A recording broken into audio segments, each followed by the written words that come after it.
Seireitei, a Bleach fandom community podcast brought to you by Kensei's Catering Service, an innovative culinary experience that really packs a punch. Come and get it! Or else!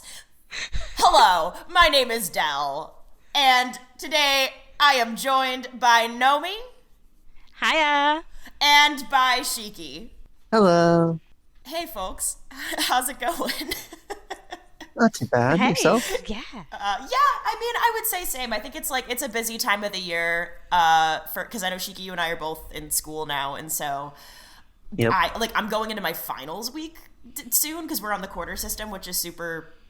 That's nice. It's not, but thank you. I mean, I'm just about to enter midterms, and that means I have so many papers, and I'm not even. Ugh, I wish I had papers. Heh. I have exams, and I would rather write papers than take exams any day. Easy, no question. Yeah, I mean, at least my papers are pretty easy because one of the main classes I'm doing is just film studies, so I just gotta write a lot of sequence analysis. So that's pretty fun. That sounds doable, at least. Mm-hmm. Nomi, how are you? Yeah, I'm good. Crazy month, but hopefully get better though, so it's all good. Yeah. Things are picking up. Oy. Yeah. What's kind of not picking up is the plot of Bleach. A little. I don't know. Different people might feel differently. I feel like we're still in that place where we're establishing so many things so that real shit can actually happen later on. How about that build up? Yeah, whatever. I don't want to make assumptions about what y'all thought about these episodes. So, rather than making assumptions, let's actually talk about it after we hit those summaries. Sound good? Yeah, it sounds great. All right. Cool. Take it away. Okay, so in episode 138, second move of Hueco Mundo, Hitsugaya vs. Yami, Espada, Yami, and Ulquiorra witness the birth of a new Avankar, Wonderweiss. Despite the Hogyoku only half awakened, Eisen explains that by fusing the Hogyoku with himself, he can temporarily awaken it to full, allowing him to create new Avankars. With this knowledge, Eisen sends Ulquiorra away to complete an unknown mission. Meanwhile, a month has passed in the Soul Society in the world of the living, and everyone has been training hard. From Orihime and Rukia in the Soul Society, Renji and Chad at Urahara's, and Ichigo with the Vizards. The former of who can now maintain his hollow mask for a whole 10 seconds. Hitsugaya's advanced team are also training. Rangiku, Ikaku, Yumachika, and Toshiro are trying to commune with their Zanpakuto when they are interrupted by the arrival of some Avankar. Yami, Grimjo, Wonderweiss, and the new 6th Espada, Lupi. Grimjo runs off wanting nothing more than to get revenge on Ichigo, leaving Yumachika to fight Lupi, Toshiro to fight Yami, and Rangiku to stare blankly at the childlike Wonderweiss. Oh. Ichigo, having sensed the arrival of the Avankar, attempts to go help the fight, but Kensei and Love keep him back. However, Shinji, knowing what Ichigo wants, lets him go. News of the Avankar arrival also reaches that of Orihime and Rukia. Rukia runs off immediately to help, whilst Orihime waits for a safe passage home. Renji manages to convince Chad to not fight, then, them having trained to the point of exhaustion, and is about to join the fight as well when Kisuke steps in, stating instead that he will go join the fight in their place. And that brings us to episode 139, Ichigo versus Grimmjow, the 11-second battle, which, at first is kind of what it says on the tin, kind of, in that we do kick things off with Ichigo and Grimmjow. Ichigo immediately goes Bankai, no questions asked, no waiting, right out the gate, he goes Bankai. And then he busts out his sweet new hollow mask and his sweet new black and red Getsuga Tensho, and for a hot minute, which is to say a hot 11 seconds, it actually looks like Ichigo has the upper hand here, until, oh, right, his mask shatters, which leaves him low-key, high-key, wrecked, and at Grimmjow's mercy. Question mark. But we don't get to find that out in this episode because there are too many fights going on in other places. We have Hitsugaya going Bankai in his fight against Yami. And Loopy, who is the new Espada number 6, decides that facing off against Yumichika and Ikaku and Rangiku all at the same time, and growing 8 massive tentacles when he releases his Zanpakuto is a cute look. And he's not wrong, but the look gets less cute when Urahara Kisuke himself rolls up, late to the party but badass as ever, Zanpakuto out and ready for action. And meanwhile, while Orihime is booking it through the precipice world on her way back to the world of the living, she is intercepted by none other than Ukiura, who calmly commands Orihime to come with him or risk putting all of her friends in danger. And that's kind of where we're left after these episodes. Everything is like in process. Nothing is resolved, I'm realizing now.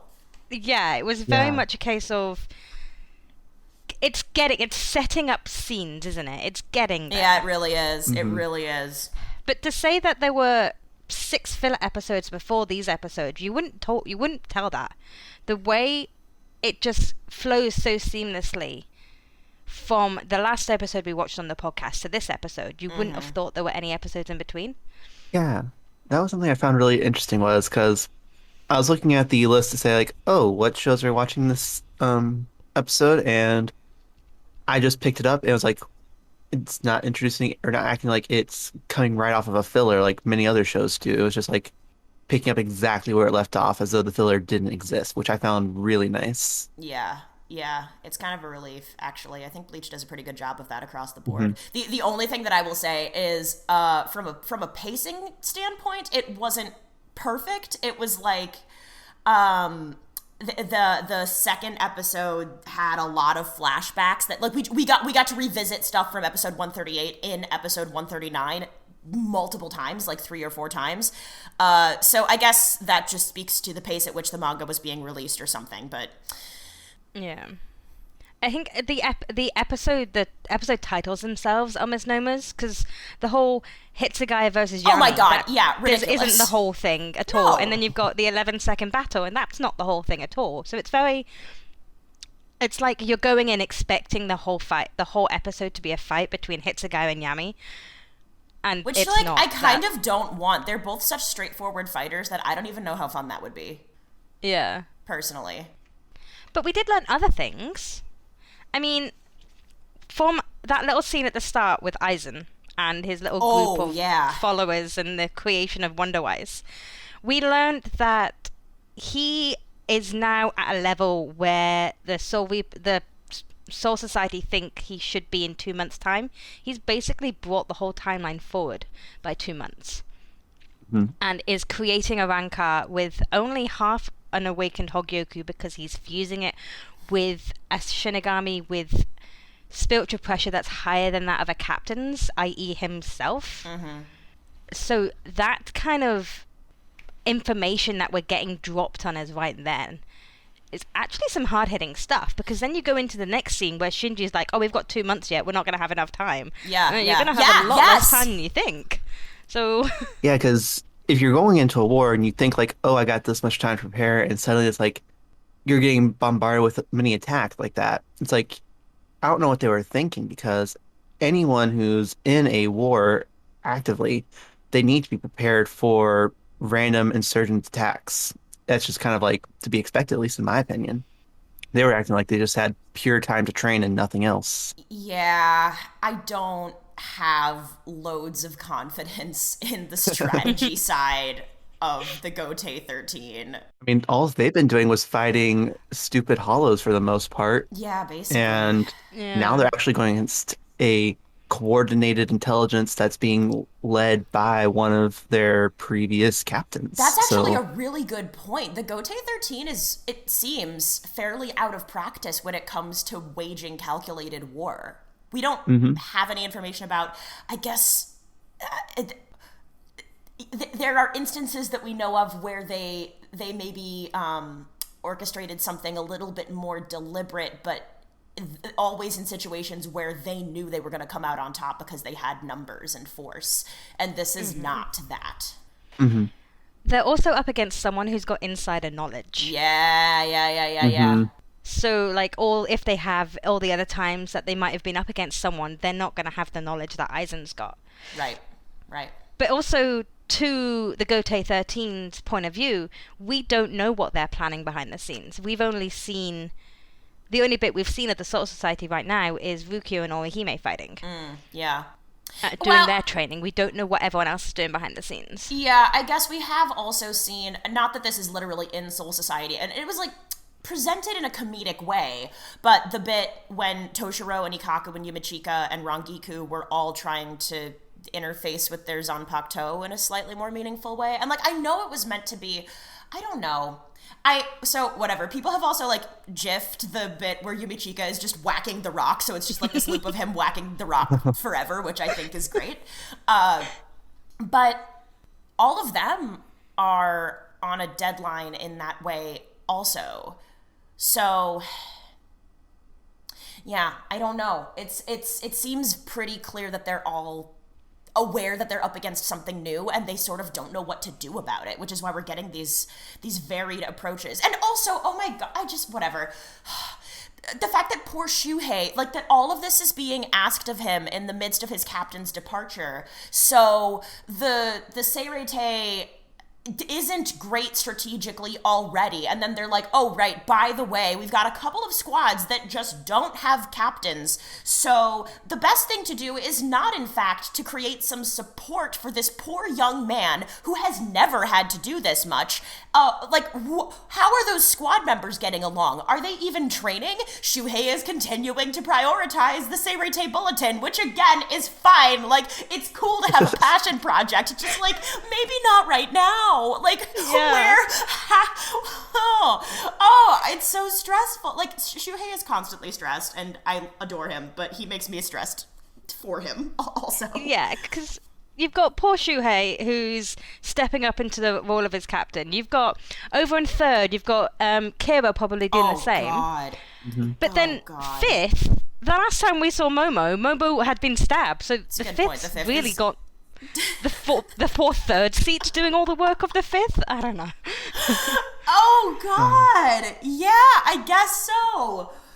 Ah. I mean, I guess we got What a mess. I guess we got glimpses of it before, but it's like, yeah, it's the bureaucracy of the Soul Society is not a good in a good place because it's just like not helping its captains. They just don't seem to be having their shit together. No.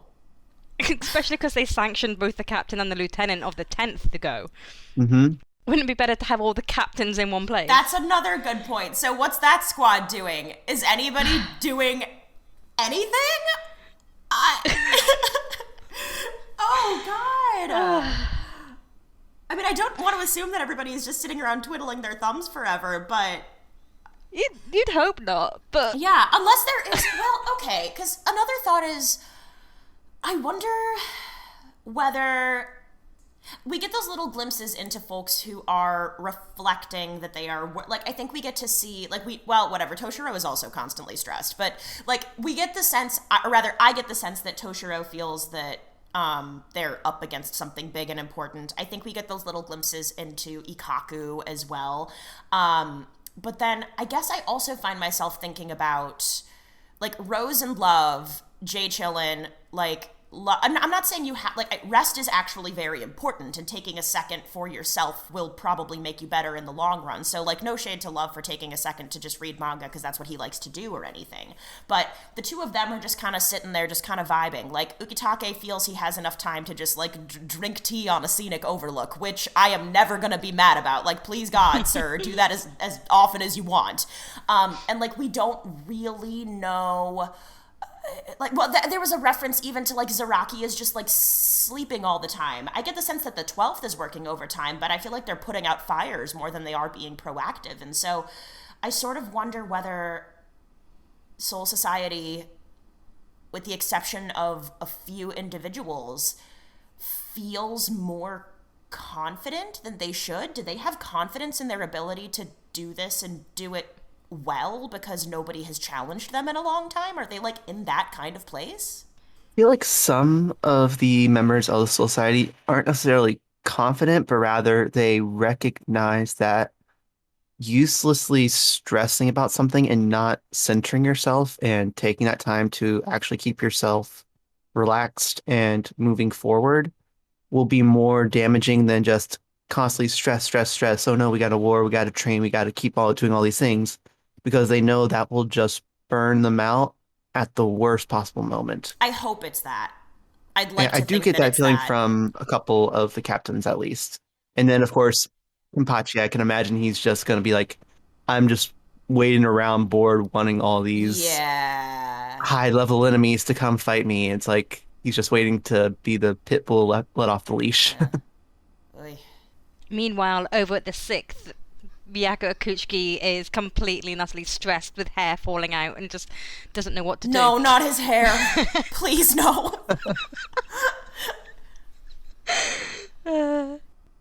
We spoke a little bit about how the advanced team of doing their training, how they're going about, talking to their Zanpakuto, which to me was a very interesting image we got there because they all looked to be still in their Gigais but had complete access to their Zanpakuto, which last podcast episode I'd posed the question of the Vizards, whether the Vizards were in Gigai or not, because again they have access to their Zanpakuto. So maybe this is just a thing that even though you're in a Gigai, you can still manifest your Zanpakuto, but you can't, would you be able to go Shikai in a Gigai? Or is this sword just there for you to commune with it and to look imposing and intimidating? Well, yeah, that's a good question because they do, because they're wearing street clothes prior to the fight, but then we see them all in their Shihakusho when they're actually up in the air and facing off. So I wonder if they just have soul candy on standby in their pockets kind of whenever. I feel like it's that.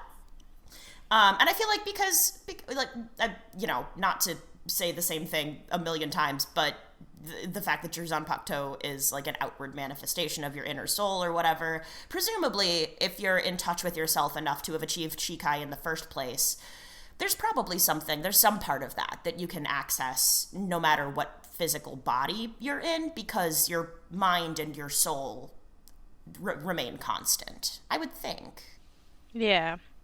So you've got all these people just in the park, normal people in the park, just watching Yumichika whack a sword against a stone. Yeah, 100%. They're like, oh my god, I hate cosplayers when they go out in public. That's exactly what it is. Is there a con happening? Yeah, right? So something funny I noticed okay, did you all watch the sub or the dub? I watched the sub. Sub. Okay, so remember when Yami is talking to Toshiro right before their fight and they're introducing themselves? Yami or Toshiro introduces himself as number 10 using Japanese. Yami then uses Japanese saying, "Oh, you're also number 10," and then he uses Spanish. But then we have Toshiro using Spanish and then saying it in English out of nowhere. Oh, I was not paying attention to that. Oh boy. Oh no, I wasn't paying attention to the audio there. No. Toshiro goes Diaz. Yeah. Number 10. Oh, I do remember that. Kidding. Yes, you're right. I was like, okay. I mean, I can understand the Japanese. I can understand the Spanish. But why suddenly say it in English when English had not been brought up? He's an adult, but he's like a cool youth. It's I don't know. I have That's no what I idea. wrote It's down. like a weird Probably flex. for the cool factor, but What's cooler than cool? Toshiro's Bankai. Sorry. Is this a criteria of a captain? You got to know at least three languages to be a captain. Apparently. There. God. I just don't think that's true. No. Well, I mean, I guess Kenpachi knows plenty of languages. He knows Japanese, and he knows the language of fighting and language of war. I feel like between them, Kyoraku and Nanao probably know over 20 languages. I just feel like that's a weird flex that they could bust out at some. This is based in nothing. I just feel like it's true. Oh, That wouldn't surprise definitely. me. I wouldn't be surprised if Kyoraku can just speak 8 languages fluently or something. That feels correct. Mm-hmm. I feel like he knows all the romantic languages. Oh, Yes, sure. that's what I was gonna say. Yeah, yeah. One thing, though, is that when the Ivankar first arrive, they have already been given permission for the Genjei Kaijo. Yes. Which, before, it took ages for them to get permission. But it's like they were almost expecting it, or they learnt from their past mistakes, and they already had a blanket permission that if anything were to happen, these guys could get their limiters released. So it's nice to know that they're, learning from their mistakes, and we didn't have to wait for Yamamoto to get out the bath again, or whatever Oh my the reason for why it took them so long last time. Oh, ew, yeah. Oh, God. Yeah, I mean, I agree. I just made a little note of that as well. Or I wonder as well whether Squad 12 was like, whether Squad 12 was imposing enough and said, hello, this sucked last time. Maybe can we do it differently? I just laughed because I remembered one of the post-credit scenes, I think, had, or maybe it was just a little intercut, just a little, like, this is what Squad 12 has been doing. They've been working really hard, and there was a sign stuck on the door that was like, you better do this thing or Captain Kuratsuchi will personally kill you, or something like that. I don't remember what it was, but it was a good Like, little do not moment. enter here or we will kill you or something Yeah, like that. Yeah, but it was, like, very personal. I remember the language being quite focused. Mm-hmm. Well, in this episode also, we got a little bit more Rukia or Hime time, which Yeah. I found that to be sweet. The little flashback we had of how Rukia went about asking Ukitake to open up the training grounds, and how you could see the pride with Ukitake when he's like, she's made Yeah. a friend. I know. And it was just so cute and so good. wholesome. And you're just like, oh. Yeah, and yeah. Okay, whatever. I'm gonna go off about my boy on main again. I don't even care. Yeah. Just how nice that there is so much chaos happening between, like, Rukia, who is so set in her ways about etiquette because of all the pressure that she feels about joining this new noble family and stuff. That's kind of where I imagine a lot of that comes from in her case. So she's like, okay, cool, I have to adhere to form. I have to do this perfectly. I'm asking something very, very big of my literal captain, so I better check all these boxes. Meanwhile, you've got Kioni and Sentaro bickering in the background, and Orihime is like, I don't know if I'm supposed to be here, but I'm here, but I don't know if I'm supposed to be, so should I hide, or should I be open about this? And there's a whole tornado of chaotic activity going on behind him, and he's sitting there and he's listening and he's taking it all in because he understands that the source of this entire situation is the fact that Rukia has a friend in the first place. And you can just, I feel like you can just see that in his face, both when he's watching them train and in that flashback scene when he's just chilling in Ugendo. Like, it's like the proud dad moment. He is an absolute proud dad moment. Yes. 100%. Yeah. And he let Rukia finish saying what she needed to say. I imagine he knew what she was going to ask, or some version of it, the whole entire time. And he let the chaos happen, and he went, yep, you all need to get this out of your systems. Okay, great. And, like, obviously permission granted because he already knew. He already knew. Oh. It's a very wholesome moment. I love that for Rukia, and I love that for him. Yeah, it really is. Mm-hmm. Yeah, so I suppose, knowing that both of these episodes were fairly setup heavy, are there any other points from episode 138 that we feel like we want to hit, or do we want to move on to 139 after we get those anime and manga differences? Yeah, I feel like I took a lot of notes that are like, this happened, and then this happened, and it's like, yep, things sure did happen. Yeah, things happen. I mean, the only thing else is that just where we are, like, it's October in the anime right now. It's October 26th to be precise, which is something to note, especially with how the pacing has gone in the distance. Like, we've jumped a whole month and how the pacing is going to go over the next few episodes, so it's important to note the date. But other than that, the only other note I have is Gigais fascinate me because Ikaku's scar is visible on his Gigai, and it fascinates me how these Gigais work.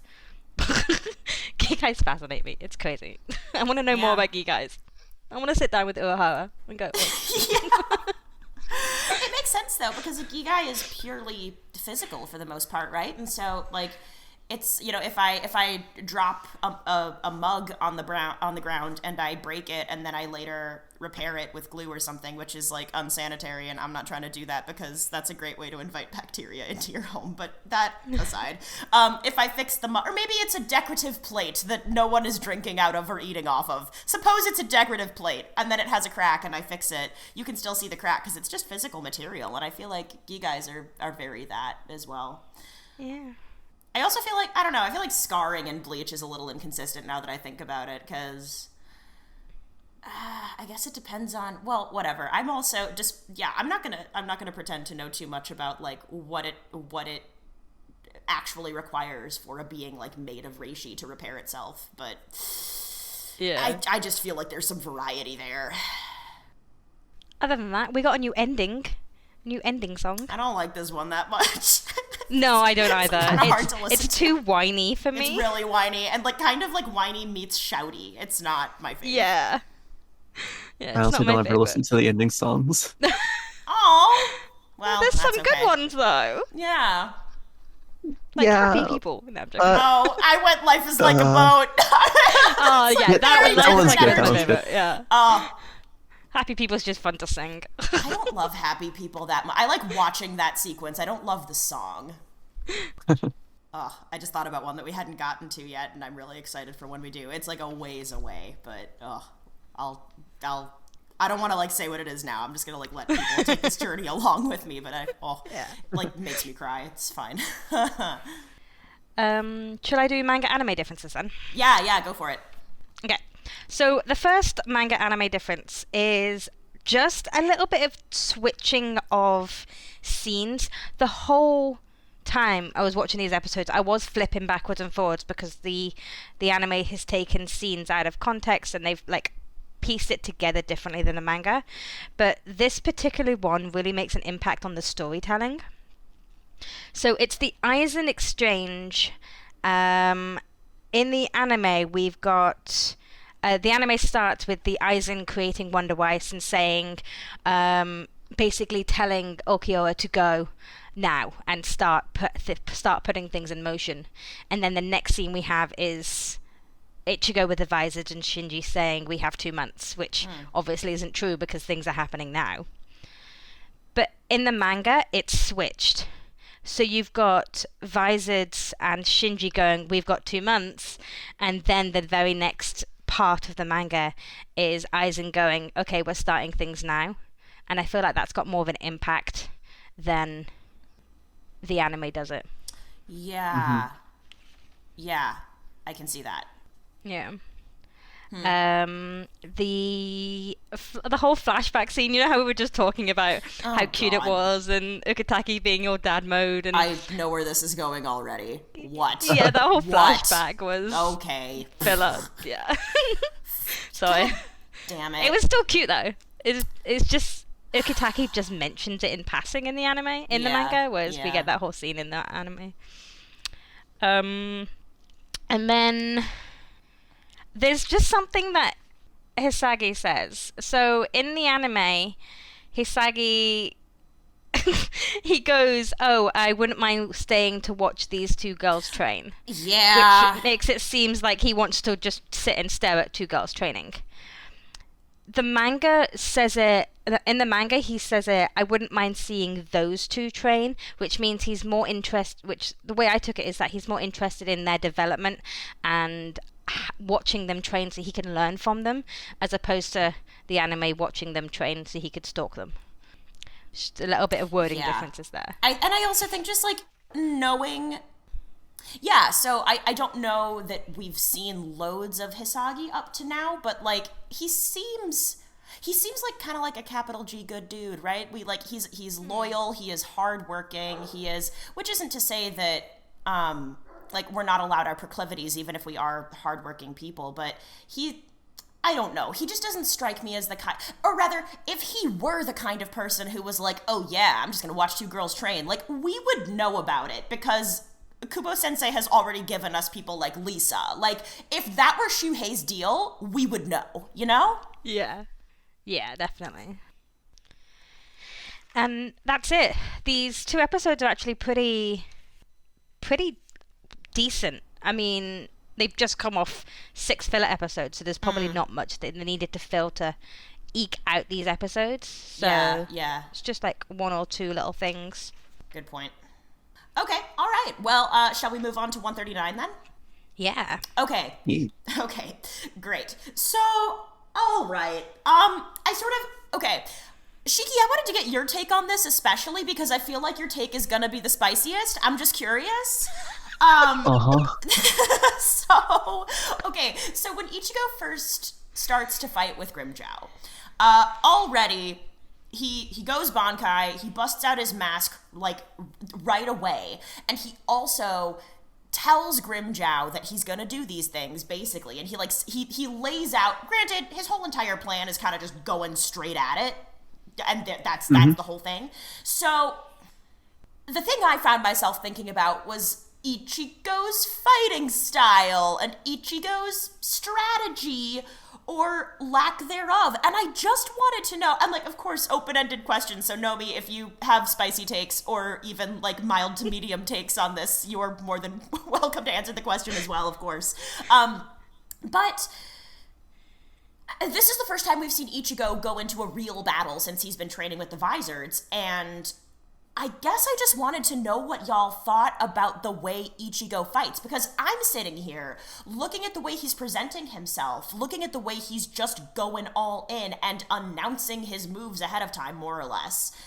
And like, I also, like, caveat, I'm aware that some of it is internal. It's not like he's literally saying everything out loud. It's not like he's like, hey, Grimmjow, I just want you to know I have 11 seconds. Like, I know he's not doing that. Like, yes, I am aware. But, so I'm looking at this and I'm like, oh my gosh, you just used no strategy whatsoever. And that's like the only take that I have. Am I missing something? Is there more to mine? Do you have thoughts about that at all? So, my initial thought when I was seeing this, of course, I do agree, definitely. He went in with no strategy. It was more of I'm going to just shove unrelenting force on this and end it as fast as I can. Was the only strategy that I foresaw that he went in with, because he knew he had a time limit. He knew that he needed to kill this person real quick, but it also came out of nowhere for him, because let's be honest, he was not prepared for this fight.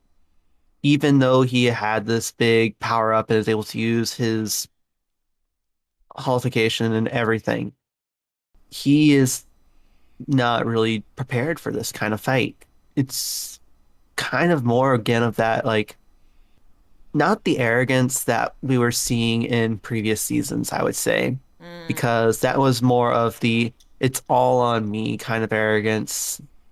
But this one it felt like a different kind.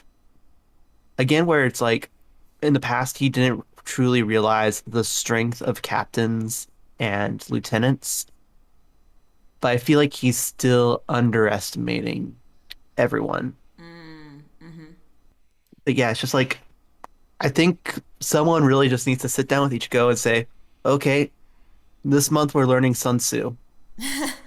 Just go all into like understanding strategy and common sense. But I don't know who would that person even be. Like, I don't even know who Ichigo would have the patience to do that with.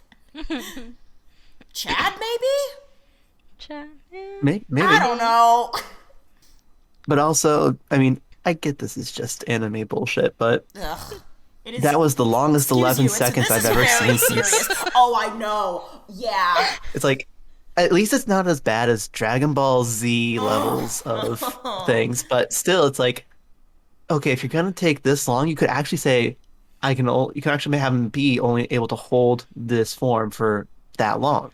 Less than a You minute. don't need to go with. Yeah. It's like you don't need to go with 11-second nonsense. I don't know. When you're playing Dungeons and Dragons, 6 seconds can last an hour depending on how involved combat is. So maybe we can just accept conventions all over the place. I don't know. But yeah, that's the primary thing I've had to say on that. Yeah.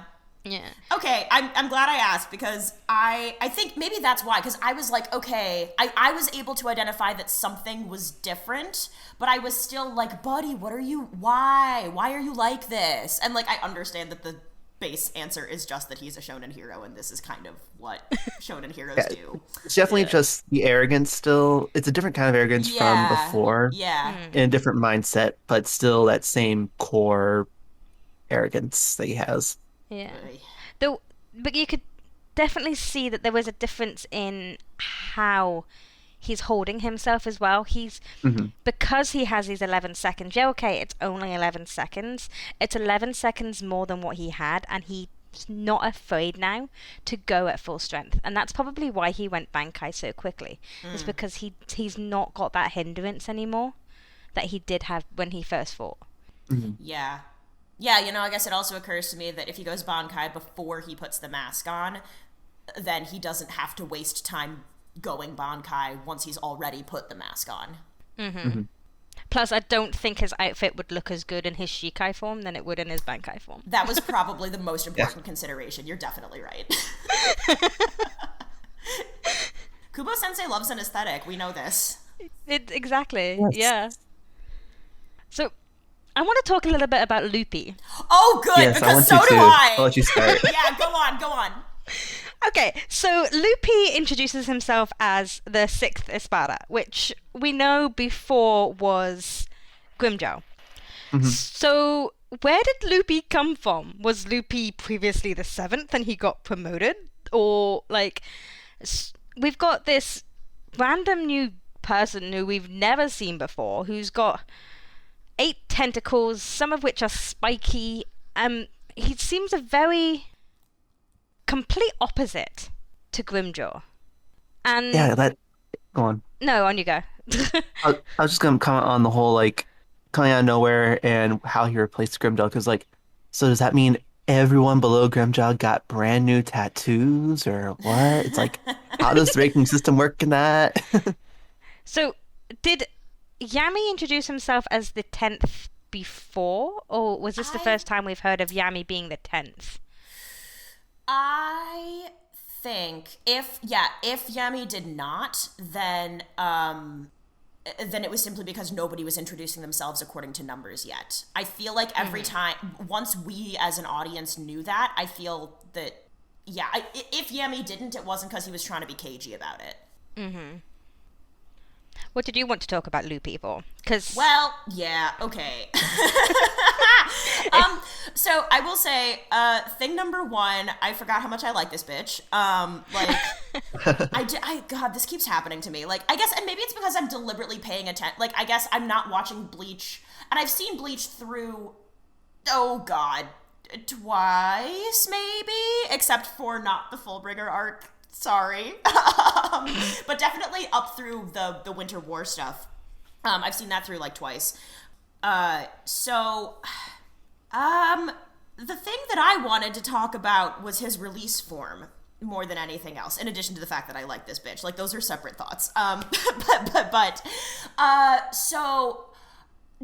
So I found myself watching these like big, heavy tentacles, which, by the way, Eisen fully said, oh, okay, so my previous sixth Espada lost an arm, so let's put somebody in their place who can have, like, 8 to 10 arms, depending on what they want. Like, great. Beautiful. Love that. Love that for the team. Did his release seem overpowered to y'all? Because it would have been bad enough if he could just like bust out these massive heavy tentacles and which also he gets Ikaku and Yumachika and Rangiku in what, like, he just scoops them up like instantly. It just like, I don't know, maybe they were just like off their game or something. So that was inconvenient already. But then the tentacle can grow spikes out of nowhere. So it just seemed like they could do anything, and I didn't know how to feel about whether that struck me as like OP for the equivalent of a Shikai or not. So I don't think I saw it too much as overpowered, because when you look at how Toshiro blocked the first tentacle as if it was nothing. So that tells you that on an individual level, each tentacle probably is wimpy, and I you sure hope might need so. 2, 3, maybe even 4 to equate to the level of Toshiro with his Bankai released. So I get the feeling that it's more of a yes, he's more powerful than Shinigami are at their current state, Yeah. but if he has to divide his attention up amongst multiple people, which he certainly can do, it's at a disadvantage to him because he has to then split his power since each tentacle is weaker than on their own than they are together. I sure hope it's something like that, because like I was thinking about, like, if you compare that to Ikaku's Shikai or something, I guess, you know, there's variety there, and Ikaku has a very martial Shikai, but like he just gets a pole arm, and like that's kind of it. And so like I think about, like, that doesn't feel like it's on the same level, but then I guess I'm like, okay. Like I think about Byakuya's Shikai, like that is far-reaching and destructive. So there's variety. That's, I'll allow it. Yeah, so I think like if I were to put this in role-playing terms, it's like the counter to this is just throw more people at it. Yeah, I guess so. I was thinking if there was a way to like compare him to like an Ivankar that we've seen before release, someone like Xiaolong. Oh, But- sure. Because I was thinking, because when I'm looking at Loopy, I'm thinking it looks rather plain. It looks as though he's just got some Doc Ock apparatus on his back, you know, from Spider-Man. But then I look at Xiaolong and it's almost kind of similar. They all just like gain a chess piece, and Xiaolong gains his extra kind of like claws and his little pincer tail. So it's almost as if it's alluding to the fact that their Zanpakuto is, again, it's an allusion to themselves, like an extension to themselves. And when they release their Zanpakuto, they're merging with that extension with themselves and gaining these extra abilities. So for Loopy's sake, he gains 8 extra arms Yeah. that he can manipulate and go for at will. I mean, all we've seen so far is some tentacle bondage and some spikes. I mean, Yep. But, okay, You do but is you, anyone Loopy. surprised? Is anyone surprised? Oh my god. Which, okay, so like I was on the fence about whether to bring this up or not, but there was a moment, and like I understand that like we're all gonna regard these things through our own particular lenses. But when he grabs Rangiku, he does make a comment, and he's like, oh, like he talks about the way she looks, and he like calls her sexy and stuff, and which I get. Like Rangiku is that kind of, like, she is meant to be a sexy character, like that's a thing. But I guess coming from Loopy, knowing the way that he presents himself, like knowing that his like even just his uniform, he's got those little like cutouts like around his hips, like it's a little bit more, he skews like gender queer-ish. I find like he's sort of conventionally effeminate, and so I don't know, I guess hearing him say that to Rangiku, I was kind of like, oh, it's not because you're being weird and like you want to get with her or anything like that. I think that's actually whatever. I feel like I read that as a moment of Loopy having like a very small moment of gender envy for Rangiku when he wrapped her up like that. So I mean, whatever. Like I know that nothing is canon, and one person's interpretation of a piece that has been that has been extant for a long period of time. Like the art is the art and the interpretation is the interpretation, and none of this can be taken as a sure thing. But I can't help but like that just kind of confirmed for me. So whatever, Loopy is quite genderqueer in my eyes now, and Yeah, I was kind of yeah. I was reading it that way too because when he said that, I was like, I didn't get the creepy stalkery kind of No, feeling from him. It was not at more all. of the like, I envy you, or as a fellow person of like taste, I see that you are also sexy kind of thing, and I view myself as that as well, Yeah. or like someone to compare himself to. Yeah, and you can even tell it from the manga that it's not creepy. It's almost jealousy, and that's how I Yes. read it when I read the Yes. manga. All he says is, "You know what, lady? You've got a killer body. Wow, it's luscious. Maybe I'll poke it full of holes." It's very much it's jealousy that you're seeing there. Right. Because let's be very clear, I'm on the fandom wiki. Loopy is 5'3.5" and 99 pounds. Loopy's a stick. Loopy is a little stick. And so I just sort of wonder, like, looking at Rangiku, is Loopy like, oh, like, I wish I could look like that. Like, I feel like that's kind of what that was a little bit. So Yeah. Just vibes. Aww. Just vibes. I'm having feels for Loopy now. Right? Ha ha! We gotcha! Welcome to the Not to Seireitei. fully kill the feels for Loopy, you do have to admit, it went quick from tentacle hentai real quick to Eroguro real quick.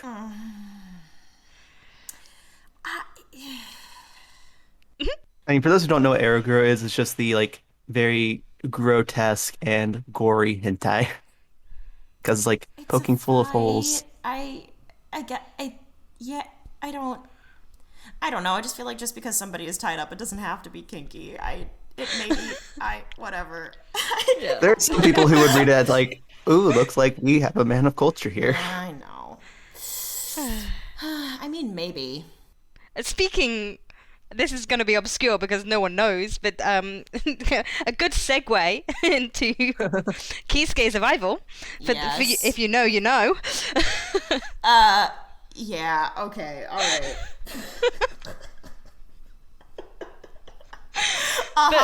No, go on. Yeah. Are you alright there, Del? Yes, I'm great. Okay. Just go. Kisuke turns up at the exact same time and slices off one of Loopy's tentacles, so he's now a septopus instead of an octopus. That was so stupid, I loved it. I can't take all the credit, it was from Finding Dory. Oh, Anyway. really? I haven't... Okay, well, it's still very good. So yeah, Uehara turns up. Yes, he does. The anime kind of do something different in the fact that he's like, oh, I feel like I should introduce myself, but then he doesn't introduce himself because the scene changes. Oh, really? It's really random. Oh. And you're like, are you going to introduce yourself? It's like this really long pause and then the scene changes. Jeez, I just made a little note of the fact, like, the way that because he does introduce himself eventually. Yeah, he does eventually, yeah. Okay, all right, yes. And when he does, it's like, oh, God, he always does this. But the whole, like, who, me? I couldn't possibly make a difference in any space I enter. Oh, like, what are you? It's like And you're not that fooling whole anyone time you there. said that, he was hiding behind his fan as he said it. Yeah, That's the image I had in my Yep. head. Shithead. God, oh, God. I love him for that. Like, Love him and hate him at the same time. Yeah, like, it's an old bit, and it's like, Kisuke, it's not a good bit, dude. Like, it's not. But we're gonna keep doing it, and then eventually it'll just come back around. Like, it's annoying, but I'm sitting here smiling about it, because, I mean, he's honest to himself, and he doesn't hide the fact.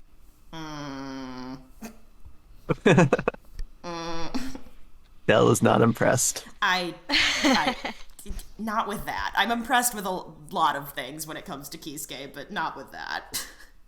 But yeah, we actually, I guess I forgot how much we actually do get to see Kisuke in action.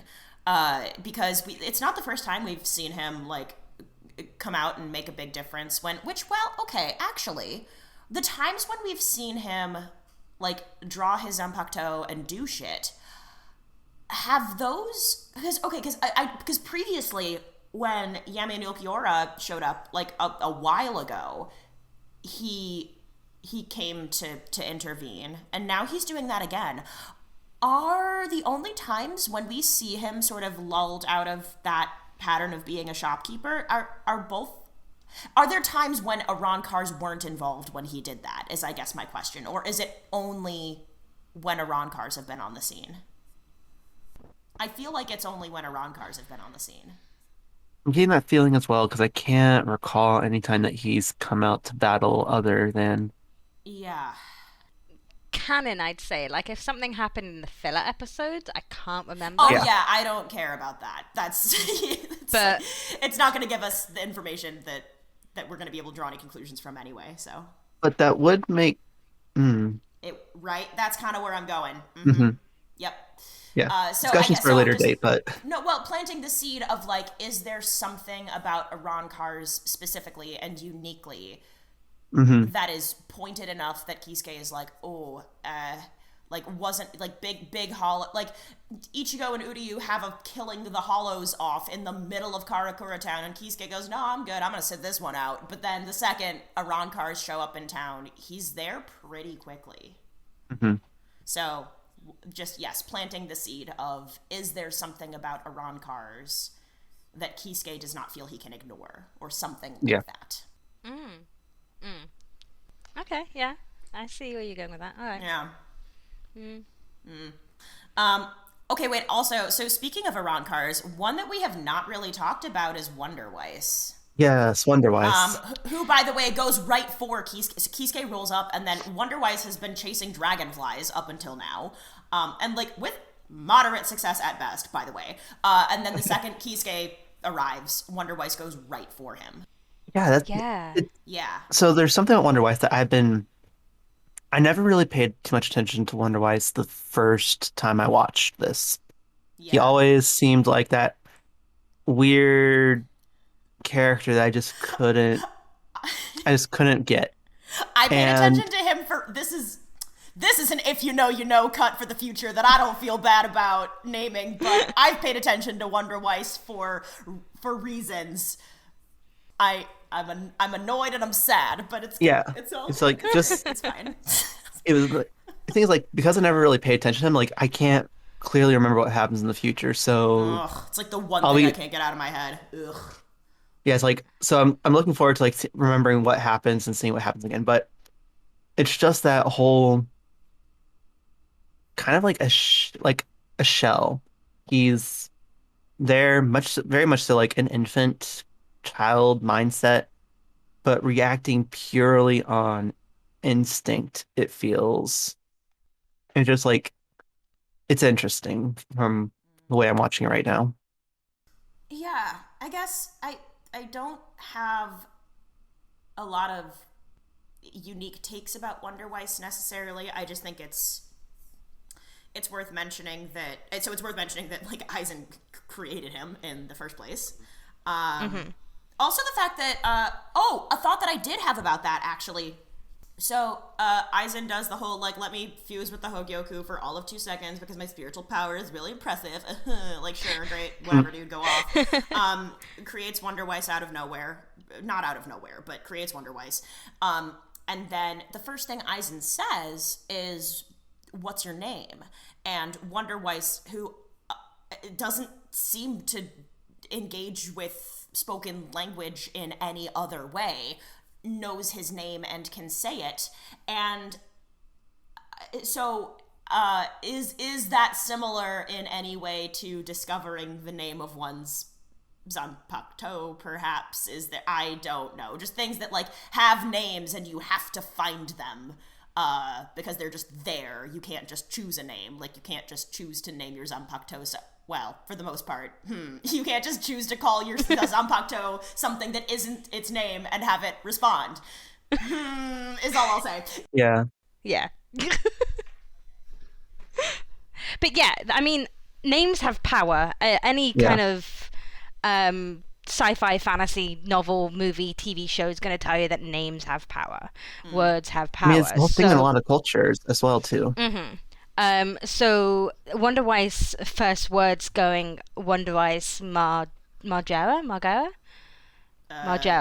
Sure. it's something like that. No, hang on. I'm actually going to find it. It's oh yeah. Margera. Marujera is, I guess, the closest. I don't know. I didn't watch the dub. I don't know what I should be saying in my own accent when I'm not trying to speak Japanese. Oh my god, he's only 5'1". Why are these boys all so small? That's like no shade. I just wasn't expecting it. I guess it's because he's a literal boy, but. I'm just crying over the fact that I'm like that height anyway, so I'm just gonna go sit in the corner Well, now. Oh sure, no, they all. No, that's fine. I think it was just because ostensibly Wonder Weiss and Loopy are both assigned male at birth, and so them being 5'1" and 5'3" respectively is they seem like they're on the shorter side of things, but that's all. I mean, then you also have people like Kyoraku who are like bopping around being 6'4.5" or some shit like that. So Yeah. So yeah, I mean, Wonder Weiss is a very interesting character, and I'm kind of gonna be paying a lot more attention to him in the future. Me if too. we get to see him in the future, just to see, because looking at him, all we've seen of him so far is the fact that he was created by Eisen. So already, is that a difference between him and the other Avankar? Is that something that we should be on the lookout? And also how they react. Like, you've got Yami who's sitting there lamenting over the fact that Loopy stole his fight and he's just waiting around for someone he can take revenge on. Mm-hmm. And Wonder Weiss is very much childlike and toddler-like and chasing dragonflies. So it's, as you say, it's like he had that instinct when Kisuke first turned up, and is that something that was drilled into him in his creation? That he's kind of got this manipulative control that Eisen's controlling him, almost like he's been programmed that way. Oh, so it's yeah. something I'm definitely going to be paying a lot more attention to is Wonder Weiss. Mm-hmm. Yeah. I sort of don't have anything else for this episode. It's like we got so many little bits and pieces, and we didn't go in depth into too many things because we were asked to split our focus. So like everything is still ongoing. Like none of these fights have concluded, and oh gosh, I guess we should address the Orihime situation, huh? Yeah, I was about to say, once you finished talking, I was like, we haven't discussed Orihime. Yeah. Nomi, do you have anything particular to say about that? Because I'm here to just be like kind of like good for Orihime for not just taking that. Like that's good. Mm-hmm. Holy shit that Ukiura can just like roll up in the precipice world. Like that is scary. But that's kind of because even that situation is ongoing. Like Ukiura offers her the chance to respond, and we're left like, what is she gonna say? What is she gonna do? So even that it hasn't resolved yet. Yeah, I think like the only things really that I noticed was the kind of the technology and the detail behind it. The fact that she got an escort by two Shinigami who had their hell butterflies removed. It sounds like a painful process, having a hell butterfly removed. But that's literally what they say. I can't remember if it's, that's what they say in the manga or if it's in the anime. One of the two says, it's customary for guests in the anime for sure. Yeah, it's customary for guests to be accompanied through the Dangai with Shinigami who have had their hell butterflies removed. And I want to know how, why do they normally get guests coming through? How is there a protocol for this? That was my question. Yeah. I was like, where did that come from? Do they normally have, is this a thing that they have to have a protocol for? Like, oh, it's happened before, let's just do it again. Well, what I will say is I don't get the sense that a substitute Soul Reaper badge was a new thing, for example. Like, that wasn't the first time that's ever happened. So there may have been instances in the past where people had to bop through like that. Mm-hmm. Yeah, I mean, it's not, okay. no, it's not great. But... No, I know.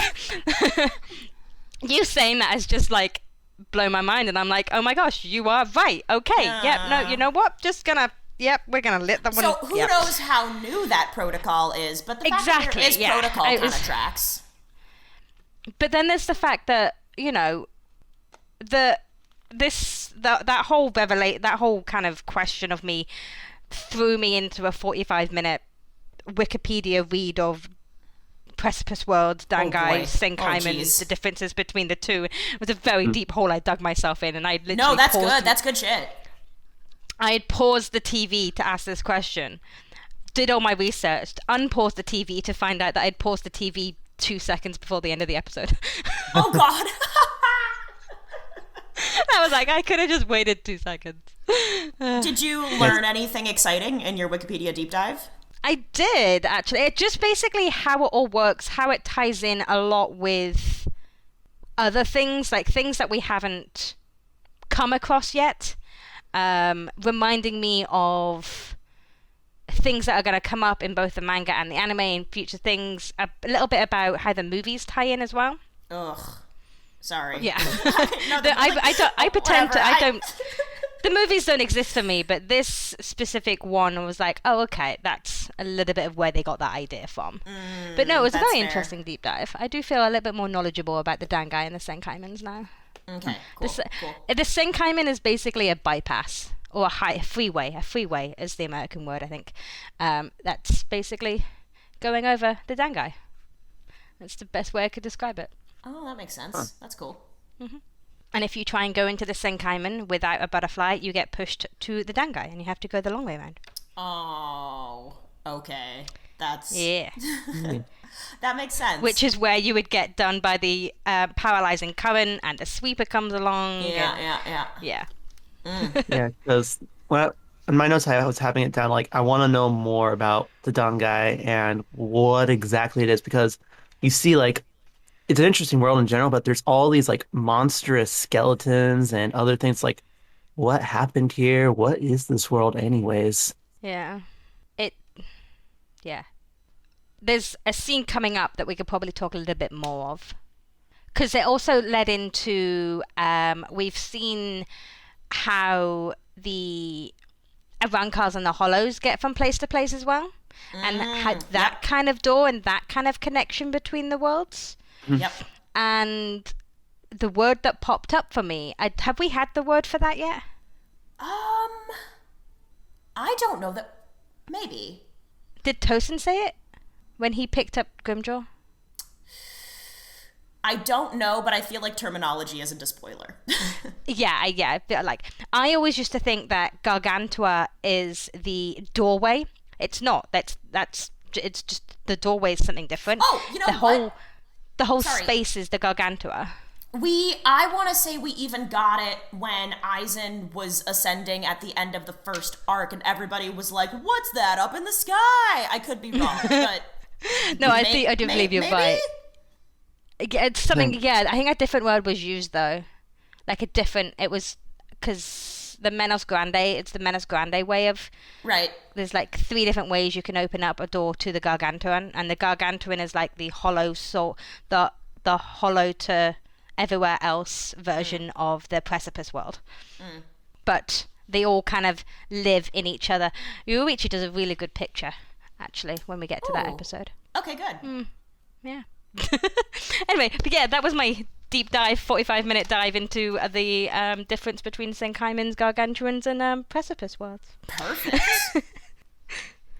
Yeah, that's kind of so. I guess unless either of you, like I said, wanted to address the Orihime situation, like I don't have any takes. So if anybody has takes on that, then I think we should hit them. But other than that, I feel like I'm good for this episode.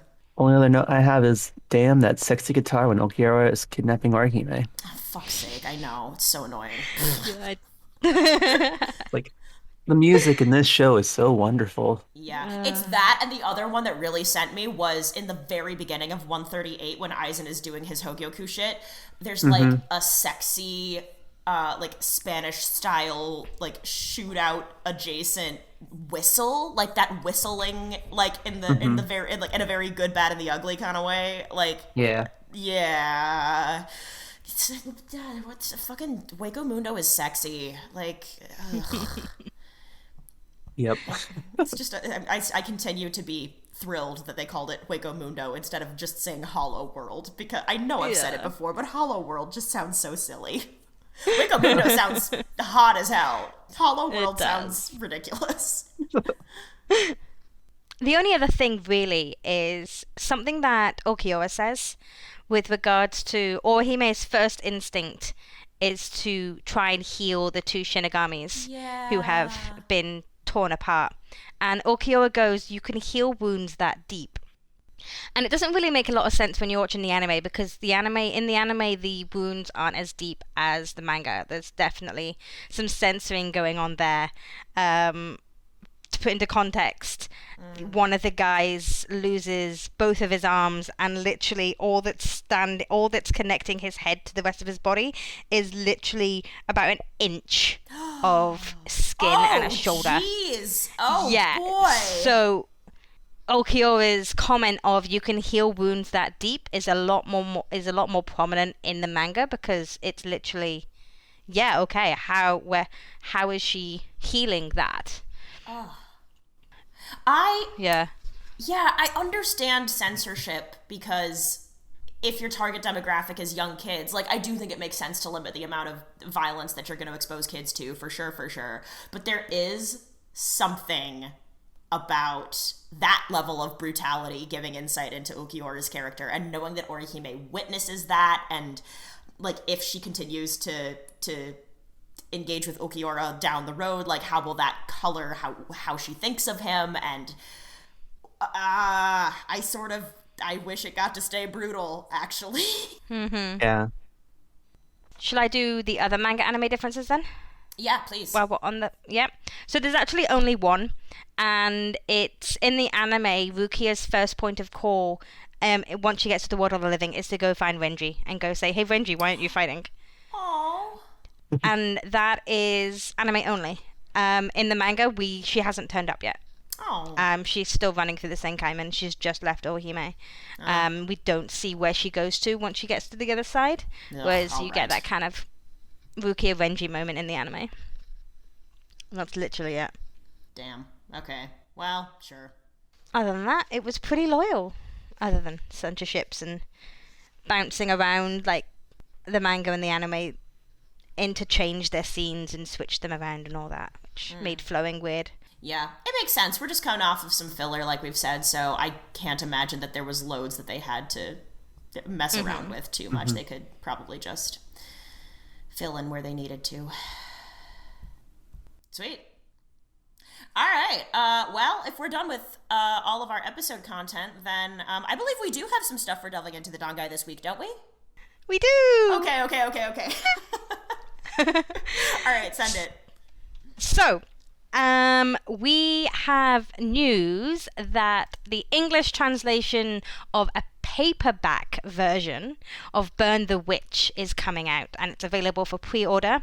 Normally, as you know, Burn the Witch came out, well, the original Burn the Witch came out years ago, and then this time last year, it was around about the 3rd of October last year, wasn't it?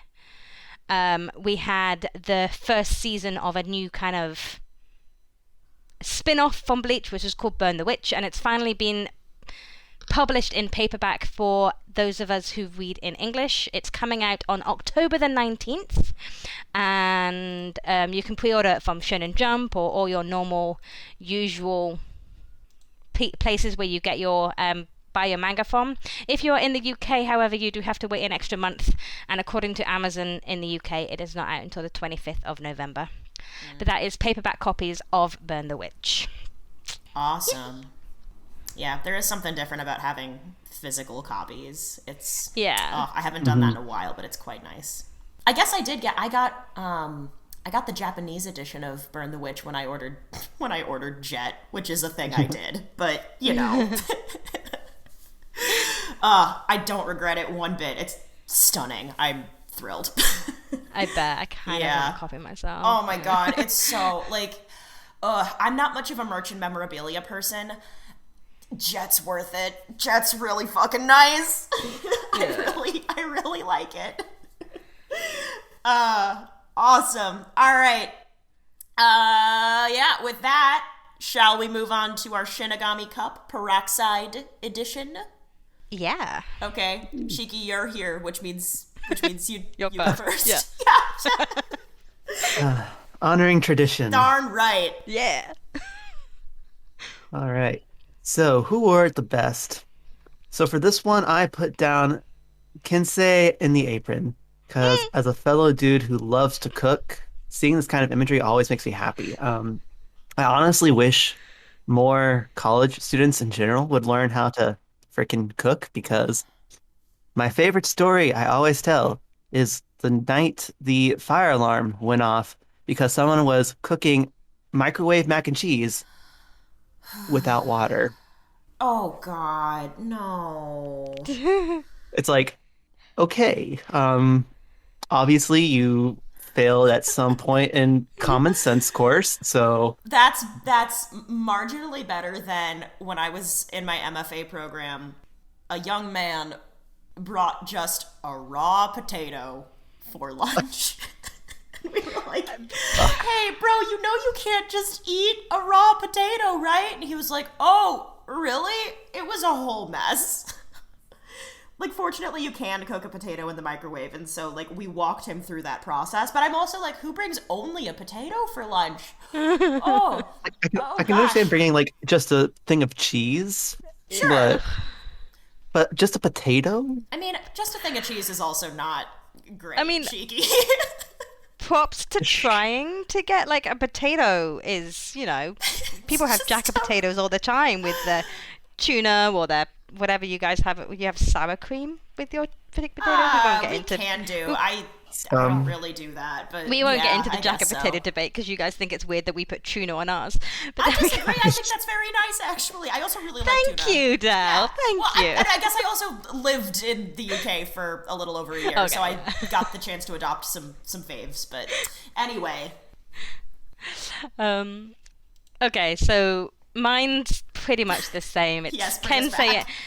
It's Kensei in his parent hat. He's literally cooking for the visors and Ichigo, making sure they're all fed, and then he goes one step further and brushes his teeth afterwards. I mean, Kensei, I love you, dude. Dad vibes. hey, so you both want to know who I said wore it best this week? Because I also wrote Kensei. But I tend to do runner-ups just in case. So Kensei for all of the reasons and all of the things, but especially the apron and the fact that he's like, yeah, this is my apron. Like, what? Like, correct. There was also something about that look of defiance on Orihime's face when she sort of looked over her shoulder back at Ulquiorra to be like, you want me to come with you? Really? Like, and we haven't seen that kind of, like, we've seen determination, but outright defiance. So Orihime wearing that look was another thought that I had this week. Cool. So, best ship this week. So for my best ship, that would be I had to do this, but Luffy and Ringiku. It almost quite the holy union. I could just feel the No. cringe. It's great, Shiki. Thank you. It's fine. you. I'll bring it back. I'll bring Yeah, the wholesome please. round. Okay. So my best ship is Orihime and Rukia's friendship, and the 13th and Orihime. Oh, yeah, I tried to come up with a backup for this one as well because I figured someone else was going to say Orihime and Rukia and that friendship. But I just couldn't come up with something I liked more from these two because it's just so good. It's just very good. My close runner-up was Renji and Chad's bromance. Oh, that's cool. Yeah, I'm here for that. I'm super here for that. Yeah. I like to think they've gotten to know each other quite well in all that time they've Yeah. spent training, by the way. Yeah, that's a nice thought. Yeah, definitely. Besties. Yeah. Besties. Oh. When you work so hard to train your bestie that you end up depleting your entire source of spiritual pressure and can't go fight a Ron Cars. Hate that feel. Yeah. Awesome. Okay, double take. So the only thing that really got me to double take this in this episodes were the Fist of the North Star reference. They didn't even try to conceal it. They went all in on that one, just They like fully did. explaining to it and everything. Is like, I love that. Which, for those who don't know the reference, because it's an older piece, but that's when Love is like, oh boy, in the manga, this guy like makes this joke about this guy or it's not a joke. It's a joke for us. What Love is reading is very serious, I'm sure. Yeah. But the like, what do you mean? You're already dead. So if you've ever seen that in like a meme form, or I guess I think of it as a joke because it is kind of a meme now, but even so. So that's what that is. It's been memed like the whole thing, like the omae wa mo shinderu kind of thing. Yeah. It's like, Yes, I loved it so much. Yep.